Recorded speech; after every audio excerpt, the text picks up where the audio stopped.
Efendim kısa bir ara demiştik. Hemen ardından kaldığımız yerden devam ediyoruz. Yeni açanlar için hemen bir hatırlatmada bulunayım. Stüdyoda iki değerli konuğum var. Konumuz orman ve çevre. Konuklarımdan bir tanesi Fen Edebiyat Fakültesi Biyoloji Bölümü Botanik Anabilim Dalı Başkanı Profesör Doktor Sayın Ali Çelik. Hocam yeni bir bitki türünden bahsettiniz araya giderken. Şimdi bu çalışmalar sırasında biz bunu tespit ettik. Yani işin enteresan tarafı, nerede bir buhar çıkıyorsa bitki orada. Hı hı. Nerede bir bitki varsa aynı o bizim gördüğümüz bitki, altından da buhar çıkıyor.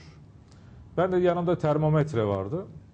Ölçtüğümde 65. 65'te normalde sebzeler pişer. Daha sonra ölçtük 70. Biz bunu işte Avrupa'da bir dergide Heliotropium thermophilum, yani tür adını ona göre verdik. Yani sıcak su kaynağında bulunduğu için. Ve dünyada tek. Yani Alpler belki 100 ve 100 derecenin üzerindeki sıcaklıklarda yaşayabiliyor ama bir çiçekli bitki türünün 70 derecede yaşayabildiği tek örnek bizim bu jeotermal alanında tespit ettiğimiz örnektir. Daha sonra epey bu basını meşgul etti. Bunlarla ilgili haberler yapıldı. Biz şu anda Karadeniz Teknik Üniversitesi ile birlikte orada fizyolojide bir hoca arkadaşım var. Onunla birlikte bir proje başlattık ve projemiz TÜBİTAK tarafından onaylandı. Şu anda arkadaşlarım da burada. Biz jeotermal alanda bitkiler üzerinde fotosentezle ilgili ölçümler yapıyoruz. Çalışma şu anda devam ediyor. Onun için de çok enteresan geliyor. Çünkü kendisi bitki fizyoloğu. Acaba normalde proteinler 50 dereceden sonra çökelir. Yani bizde de 40 derecenin üzerine sıcaklık çıktığında çocuklar için tehlike çanları çalmaya başlıyor ve çocuğun veya hasta olan birisinin de sıcaklığını düşürmek için uğraşıyoruz. Şimdi bu hücrede, hücre sitoplazmasında ne gibi bir özellik var da bunun sitoplazması 70 derecede bile proteinleri çökelmeden kalabiliyor. Şimdi bu proteinlerin de sentezini hangi genler acaba kontrol ediyor? Eğer biz bu kontrol eden genleri belirleyebilirsek, bu gen teknolojisiyle madem küresel bir ısınma var, hatta ben o günlerde şöyle bir ifade kullanmıştım. Çölde bitki yetiştirme bu kadar da zor olmayacak. Eğer biz bu genleri diğer bitkilere aktarabilirsek başarılı bir şekilde, yüksek sıcaklık olduğu noktalarda rahat bir şekilde tarımı da gerçekleştirebileceğiz. Bana kalırsa bu bitkinin mutlaka korunması gerekiyor. Bir ülke için belki sahip olabilecek olduğu bir altın kadar, bir petrol kadar, bir kömür kadar çok çok önemli bir noktada. Bu da bizim yani bir biyolojik zenginliğimiz. Evet, çok önemli. Şimdi çevre bakımından baktığımızda Sayın Plevne, çarpık kentleşmeden söz ediyoruz. Özellikle iç göçten şikayetçi oluyoruz. Kırsal alandan kaçana kentte yaşamak uğruna. Kenttekiler de artık bu betonlaşmadan bıkmış durumdalar. Daha ferah, daha serin bir ortamı, yaşanabilir bir ortamı tercih ediyorlar. Onlar da kırsalını özlemini, hayalini kuruyorlar. Bu ne yaman çelişkidir. Bu ne yaman çelişkidir değil mi? Şimdi ben hocamın kaldığı noktadan bir şey ilave etmek isterim. Kendisinin de çok iyi bileceği gibi bitki toplulukları yatay ve dikey anlamda, coğrafi anlamda yayılış gösterirler. Biz bunu orman zonları diyoruz. Kızılçam'la başlayan sahilde tabakalaşma yerini Karaçam'a, Sedire, Ardıç'a falan bırakır. Küresel ısınmanın etkisiyle bitki toplulukları belki hemen değil ama özellikle canlı ve insan toplulukları, popülasyonlar dönenceler arasında yer değiştirecek projeksiyonlara göre. Dünya ortalama ısının 1-2 santigrat derece artmasıyla görünmemiş bir etki yaratacak ve çölleşme bizim aslında Anadolu'da çöl yok, bozkır var. Yani step, antropojen step var.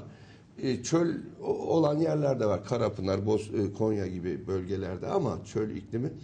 bizim steplerde çölleşme tehdidi altına girecek. Dolayısıyla canlılar yukarı enlemlere doğru göçeceği varsayılıyor.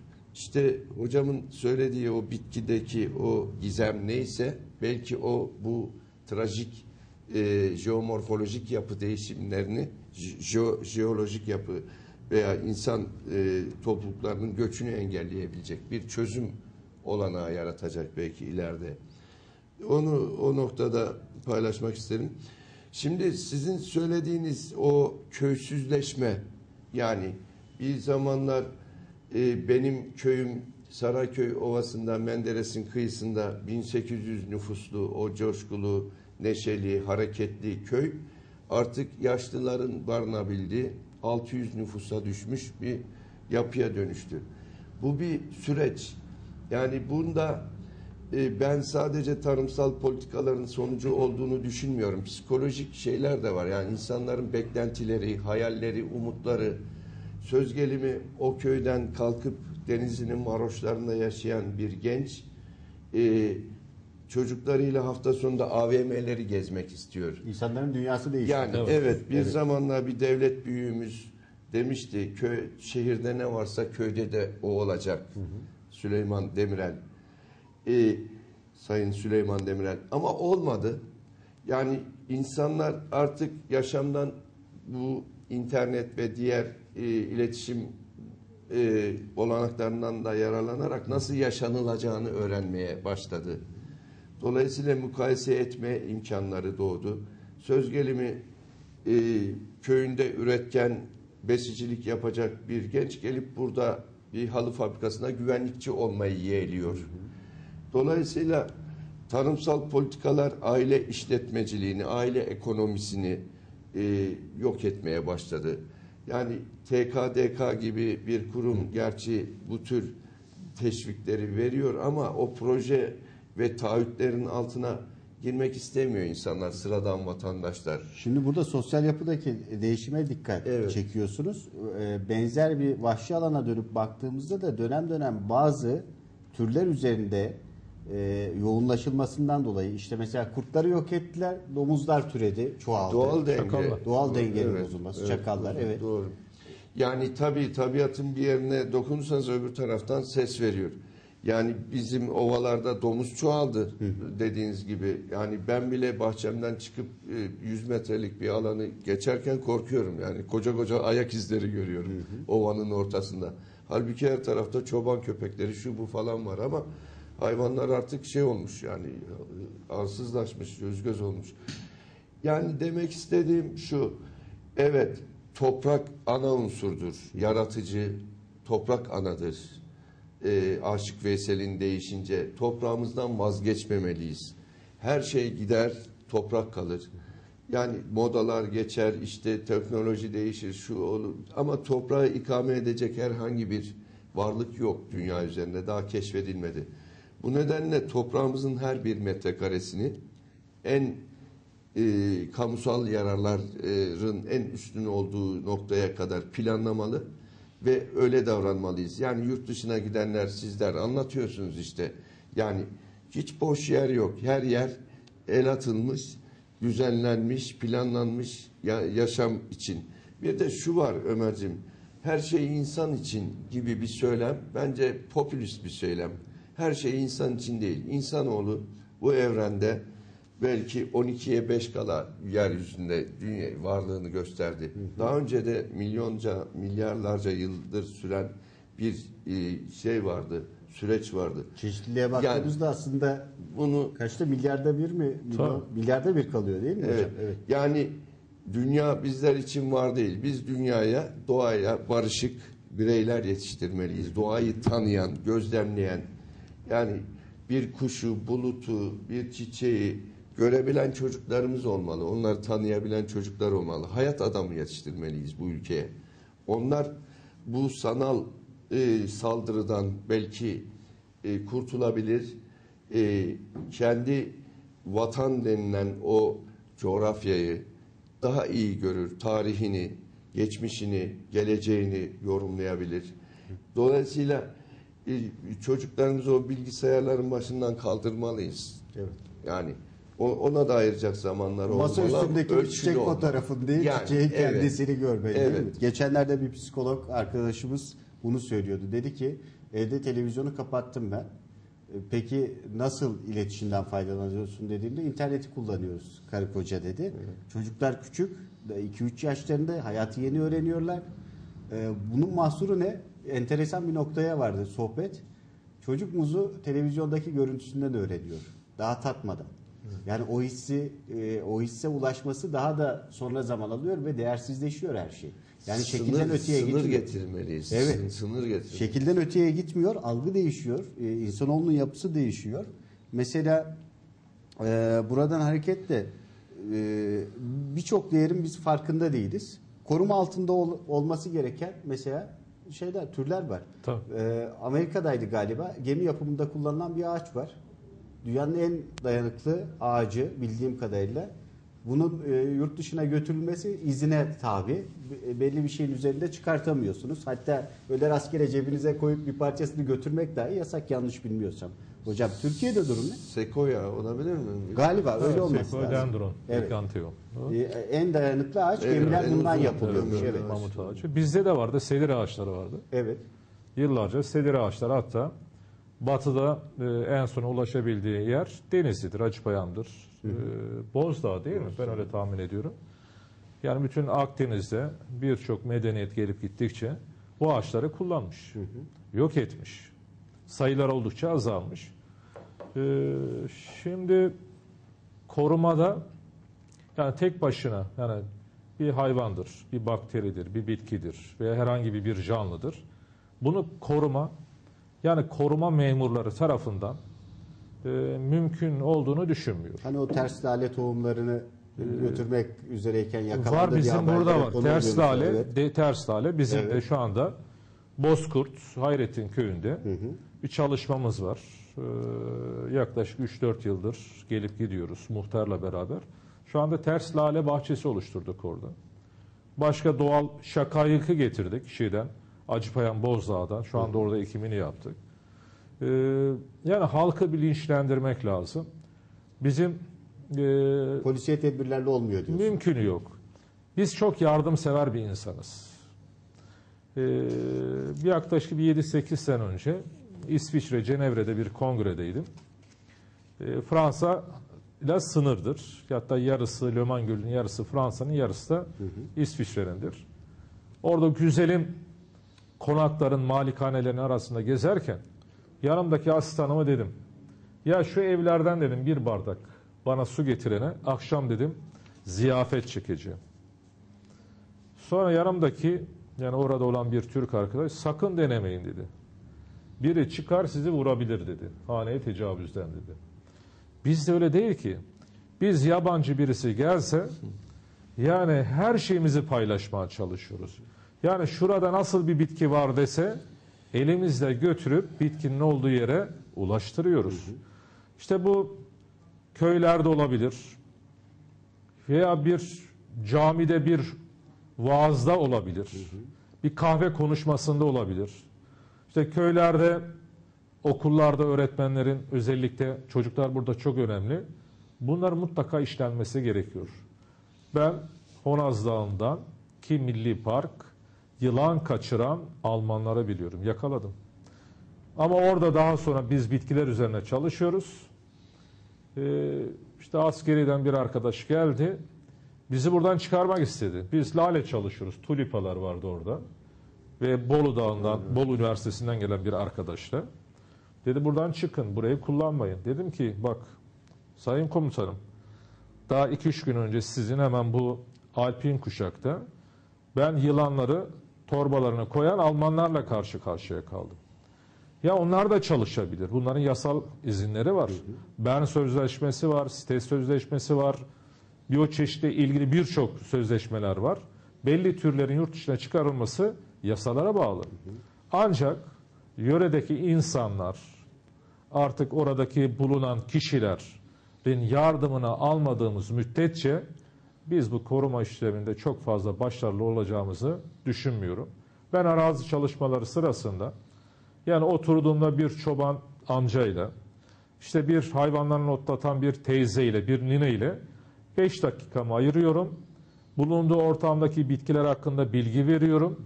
Sakın ola bir bitki artık çevre il müdürlüklerinde bunlarla ilgili birimler var. 100 işte bir numaraları da var, şu anda aklımda değil. Bunu mutlaka yetkililere iletin. Yani salep topluyor. Saleplerimizi kaçırıyorlar. Safranlarımızı kaçırıyorlar. Ancak bu şekilde önlenebileceğini düşünüyorum. Yani. Evet. Şimdi Sayın Pinevne, biz tabii ender türleri hep dikkate alıyoruz da onun ötesindeki hakikaten varlıklarımız, mesela bir sulak alanlar. Bunun ıslahıyla ilgili çalışmalar yapıyorsun. Su fakiri olan bir ülke olduğumuzun altını çizmiştiniz. Dolgu alanlar gün geçtikçe artıyor. Her yeri yapılaşmaya açıyoruz mesela, kaybediyoruz. Bununla ilgili söyleyecekleriniz var. Var. Yani insan Orada habitatı da kaybediyoruz tabii. Evet. Tabii. Yani doğa ve insan uyumu, birlikte yaşaması çok mümkün olmuyor. Ben yol etüt şefliği yaptım mesleğimin ilk yıllarında. Yenice ormanlarında, az önce dedi hocamın, porsuğun doğal yayılış alanları olan, Türkiye'nin en zengin bitki örtüsü olan Karabük, Yenice dağlarında ayı kafatasları görürdüm. Yani bakir ormanlar, balta girmemiş, insan eli değmemiş yerler buralar. Buralara yol çıkarmanın çok iyi, doğru bir şey olmadığını düşünürdüm. Çünkü o dönem böyle orman işletmeciliği üretime endeksli, depoya indirilen mal varlığıyla ilgili ormancının başarı ölçütü, çok ağaç kesen, çok başarılı falan satan.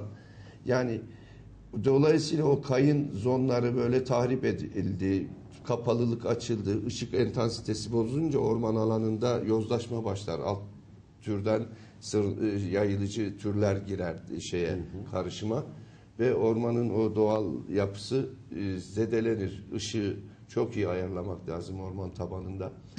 Dolayısıyla keşke şu yollar yapılmasa da bu alanlar böyle kalsa derdim. Yani biz bunları zamanla öğrendik. Anıt ağaç nedir? Yani bir ağaç kestim, 1,5 kamyon odunu geldi diye sevinen ormancı teknik elemanları biliyorum. O kestiği ağacın anıt ağacı olduğunu bilmiyordu. Böyle bir kavram yoktu bizde. Yani bu Atlas dergileri, National Geographic'ler falan çok faydalı şeyler. Yani bu belgeseller, televizyonlarda. Biz de çok şeyler öğrendik bunlardan. Ah bir de gece yarısı yayınlanmasın. Yani evet. Sonra bu bakış açısı ormancılıkta son zamanda yavaş yavaş terk edildi. Ciddi ormancılık çalışmaları yapıldı. Yani bu Düzce, Bolu eksenindeki sunta fabrikalarının ucuz ve bol ham madde akışını körükleyen politikaları oldu. Yani bakanlık yetkililerini, genel mülk yetkililerini de o sektörün bu temsilcileri seçerdi. Sonuçta onlara özgü projeler yaparak sistem onları doyurmaya çalıştı. Doymadılar. Maden alanları. Evet, Karadeniz kayın ormanları tahribat gördü. Vasfı bozuldu. Biz bu dönemleri yaşadık. Ben 40 yılı aşkın bir mesleki tecrübem var. Çok genç yaşta emekli oldum. Orman teknikeriyim köken itibarıyla. Sonuçta o köy enstitüsü ruhuyla büyüdük. Yani birçok kavram, değer daha aşınmamış, yeniden tanımlanmamıştı. Dolayısıyla cengaverlik yaptık yani ormancılık adına. Ama şükür bugünlerde aynı yapı yok. Ben Afyon Orman İşletmesi'nde çok koruma, takip işleri yaptım. Yani at, eşek, kamyon, traktör vesaire bunları yasal işlem yaptık. Çünkü yoğun kaçakçılık vardı. Ama orada mermer ocakları açıldı, bu yapı bozuldu. Yani sosyoekonomik taban, altyapı çok önemli. O zamanki koşullar 30 yıl önce o insanın bir merkep yükü odun satarak varlığını sürdürebilmesini öngörüyordu. Ama bugün aynı şey geçerli değil. Sonuç olarak biz ne yaparsak yapalım sonuçta zaman, yani zamanın ruhu egemen oluyor şartlara. Türkiye'de de bu anlamda orman varlığına, doğal varlıklara, sularımıza, kamusal yararlar kapsamında değerlendirmeliyiz. Yani gelecek adına, çocuklarımız adına. Sular çok önemli. Yeraltı ve yerüstü sularını Türkiye'de devlet su işleri kontrol eder. Devlet su işlerinin kontrolünde olan bu suları vasfını korumak, niteliğini korumak ve geleceğe o şekilde aktarmak gibi bir görevimiz de var. Bugüne kadar şimdi bu konuştuklarımızdan örnekler yakın zamanda baktığımızda ne yazık ki toplumumuz hep acı tecrübe ediyor. Evet. İnşallah bu alışkanlığından vazgeçer. O biraz önce içtiğim kırsaldan kente, kentten kırsala iç göçün bir türlü dengelenememesi unsuru da sanırım acı bir tecrübe olarak toplumumuzun belleğinde yer tutacak. İyi bir ders çıkartırsak ne âlâ. Az bir zamanımız kaldı. Ali Hocam, şimdi endemik türlerden bahsettik, tıbbi ve aromatik bitkilerden. O program arasında biraz söz etmiştik. Eskiler hangi bitki nedir, nerede değerlendirilir, nasıl değerlendirilir biliyordu. Şimdi yeni nesil bitkiler market reyonunda yetişiyor zannediyor. Böyle bir algı söz konusu. Sayın Plevne'nin de altını çizdiği gibi.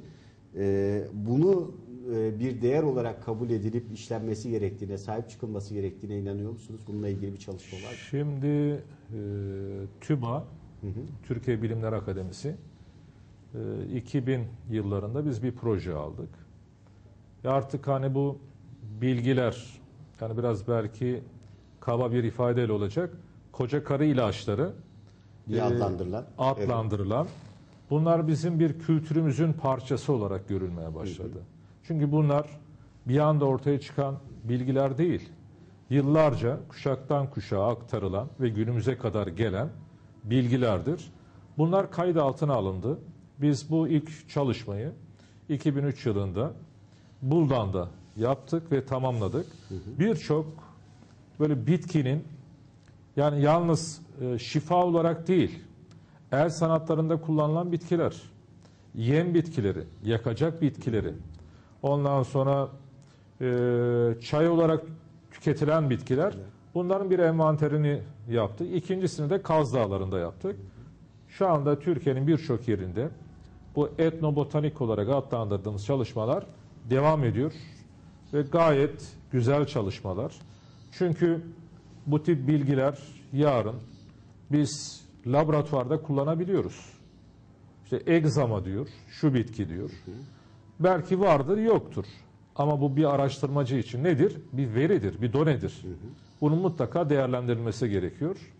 İkinci bir durum, Tarık Bey de bahsetti.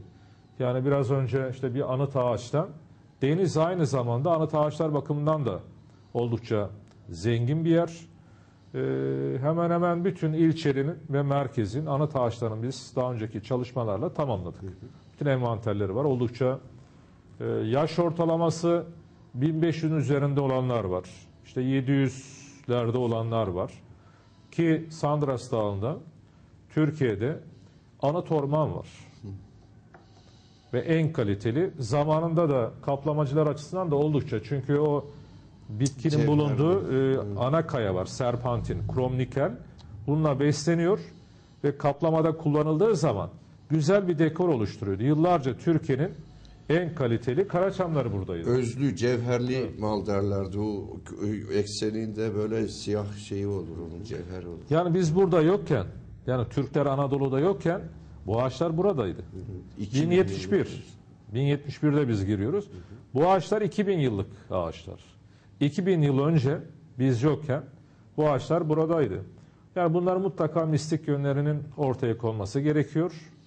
Ve çocuklarımıza bunların da bir değer olduğunu, halk kültürü olduğunu anlatılması gerektiğini düşünüyorum. Yani faydalı olacağını düşünüyorum. Bir şey daha ekleyebilir miyim? Son birkaç cümleyle kapatalım. Şimdi tabii ağaç ve insanın macerası Adem'le Havva'nın inanışına göre cennetten kovulmasıyla başlıyor. Elma ağacına, kendilerine yasaklanan elma ağacına yanaşıp meyvasından yemesiyle. Tarih boyunca tüm kavimler, dünya üzerinde yaşayan ağaca mistik bir rol veriyorlar. Onu kozmik dünyayla yeryüzü arasındaki bir köprü geçiş olarak adlandırıyorlar. Yani İslamiyet öncesi şamanist inançlarda da Türk kavimlerinde böyle bir yer tanrı, gök tanrı arasında köprü oluşturan bir veriyor, misyon veriyor ağaca. O nedenle ağaç ve insanın macerası umarım daha binlerce yıl daha sürer sağlıklı bir şekilde diye, daha yaşanabilir, daha temiz, daha sağlıklı bir çevrede insanoğlu varlığını sürdürür diye umut ediyorum. Aynı temellere biz de katılıyoruz. Ali Hocam var mı bir iki cümle siz ekleyeceğiniz, söyleyeceğiniz? Valla şimdi biraz önce Tarık Bey bahsetti. Gökle yer arasındaki bağlantıyı sağlıyor. Dünyamızda temel enerji kaynağı güneştir. Ama hiçbir canlı direkt olarak güneş enerjisini kullanamıyor. Bunu bitkiler alıyor. Bizim kullanabilecek olduğumuz ATP dediğimiz enerjiye dönüştürüyor. Dolayısıyla güneşle insanlar arasındaki bağlantıyı ağaçlar ve bitkiler sağlıyor. Bundan dolayı saygılı olmamız gerektiğini düşünüyorum. Yani. Peki, ben de çok teşekkür ediyorum size. Çalışmalarınızda kolaylıklar, başarılar diliyorum. Efendim, orman, doğa, çevreyi ele aldık geniş açıda bu kez. Denizli Doğa Derneği Başkanı Sayın Tarık Barbaros Bilev'le, yine aynı derneğin üyesi, aynı zamanda da Anadolu Tıbbi ve Aromatik Bitkiler Derneği Başkanı Profesör Doktor Sayın Ali Çevik de stüdyomuzda konuğumuzdu. Kendinize çok iyi bakın. Daha güzel, daha yeşil bir dünya diliyoruz sizler için. Şimdilik hoşça kalın.